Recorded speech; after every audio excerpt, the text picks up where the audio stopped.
Lauren and I stood outside the marquee situated on 10th Avenue. A very long line started at the door and ran down the sidewalk. It was nearly impossible to see the end of it as we stood there, wondering how in the world we were going to get in. Of course, when you were a couple of single and attractive women in New York, you had an easier time getting into places like this. She strung me along to the man standing right outside the door with the velvet rope and clipboard. The purple neon lights glowed, turning my skin into a nice lavender colour that had complemented Lauren's dress perfectly. The outside looked like a movie theatre, with an actual marquee on the front of the building above the doors. The music thumped in my chest, nearly making it hard to breathe. "Lauren, we won't get in. Do you see what it looks like out here?" I let the irritation leak into my voice and snake around her like a fog. I wanted her to know that while I really didn't want to be out, and I agreed to, she would suffer for forcing the issue. Oh, I would make sure she felt it. She didn't even turn back to look at me, but I knew exactly what she was doing. We were going right to the front of the line, where she would flirt with a bouncer to get us in without having to wait, and without a cover charge. This was just something she happened to be good at. Without even glaring back at me, she said, "We'll get in, don't you worry." Her fingers were intertwined in mine so tight that I knew I wouldn't be able to wriggle free, so I had no choice but to tag along. "Oh, I'm not worried." Sarcasm leached out without permission and flitted right off my tongue unbidden. It was like she barely noticed. Either that, or she was ignoring me, which was something she was also very good at. That and getting any man she wanted into her bed, whether they were actually attainable or not. The bouncer leaned against the black exterior wall, arms crossed across his wide chest and head slightly bobbling along with the beat of the music coming from inside. His hair was buzzed close to his skull, and I could see his scalp peeking out from under raven-coloured peached fuzz. I felt like a dwarf walking up to him. He was so tall that the only way I knew to describe him was like the giant from Jack and the Beanstalk. Lauren approached the velvet robe as I trailed behind her and cleared her throat, but the noise wasn't even necessary. He had noticed her long before we even made it up to the door, his dark eyes trailing over her body within seconds of her arrival. She had been swinging her small purse, but now slung it over her shoulder, the small pouch of black leather sticking out from under her arm. The man had even leaned forward slightly, showing she definitely had his attention.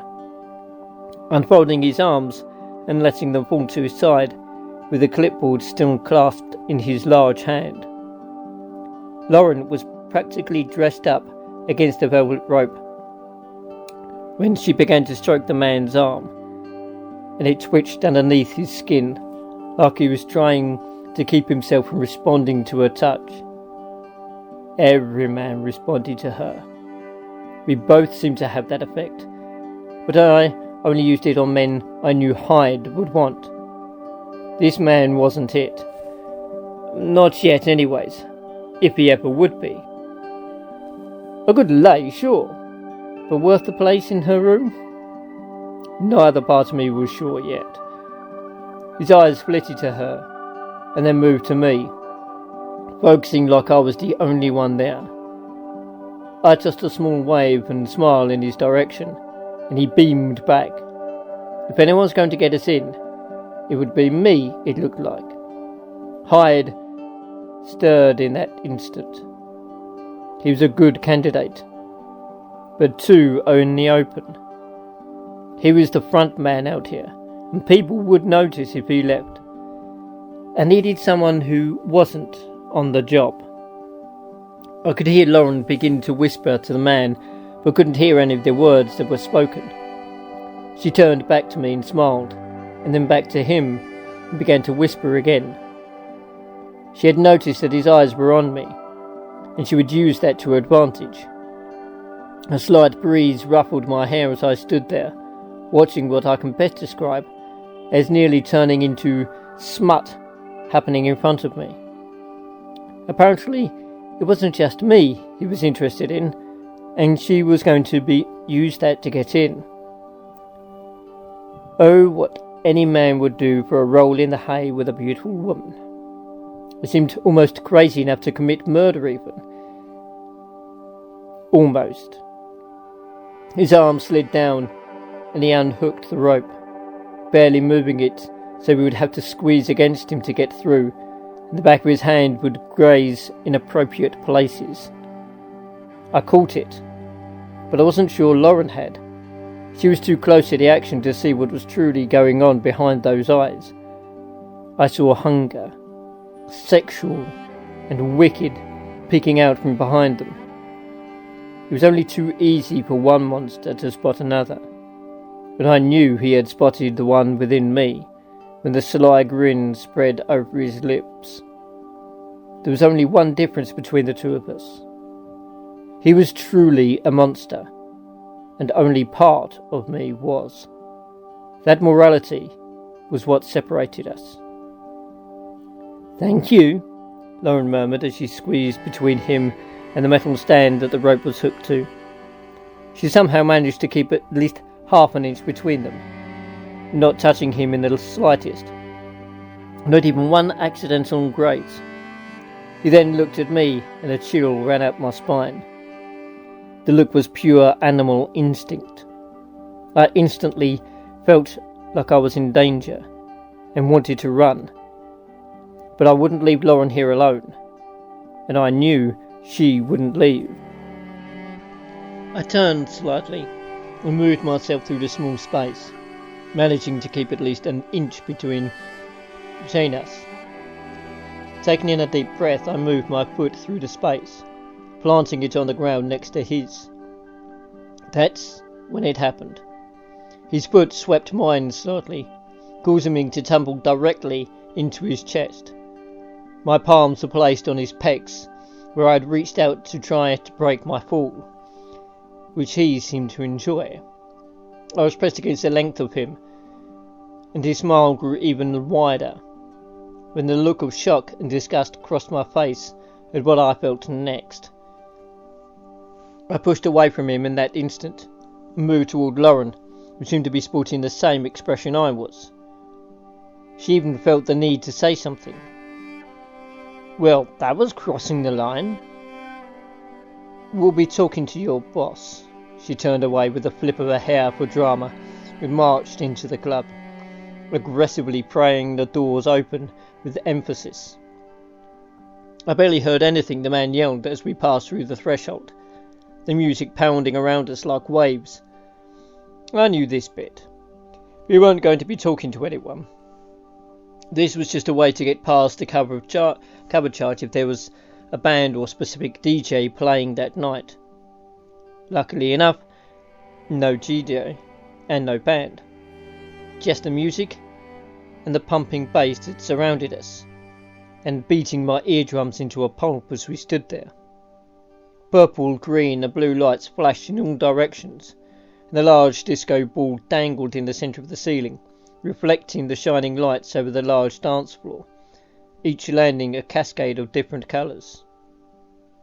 Lauren was here for the dancing and the men, but I was here for the bar. If I met a man, that would only be a plus. All I'd wanted to do at home was drink, but I wasn't at home, so now the bar was the closest I would get tonight. Lauren asked me where I was headed, and I used one slender finger to point to the long stretch of counter space where the bar was, and the young bartender mixed drinks furiously behind it. We split ways and I clunked my way to the bar, my eyes on the rows and rows of liquor lining the shelves, as well as the bottles in the bartender's hands. Sliding onto an empty bar stool, I ordered a drink. Whiskey sour on the rocks.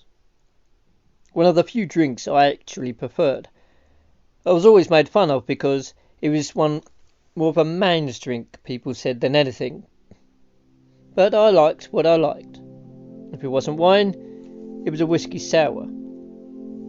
I moved back to the black stirrer around the liquid, trying to distribute the whiskey more evenly with the sour mix. Most bartenders had a tendency to barely mix them, leaving the whiskey to be the first thing you tasted.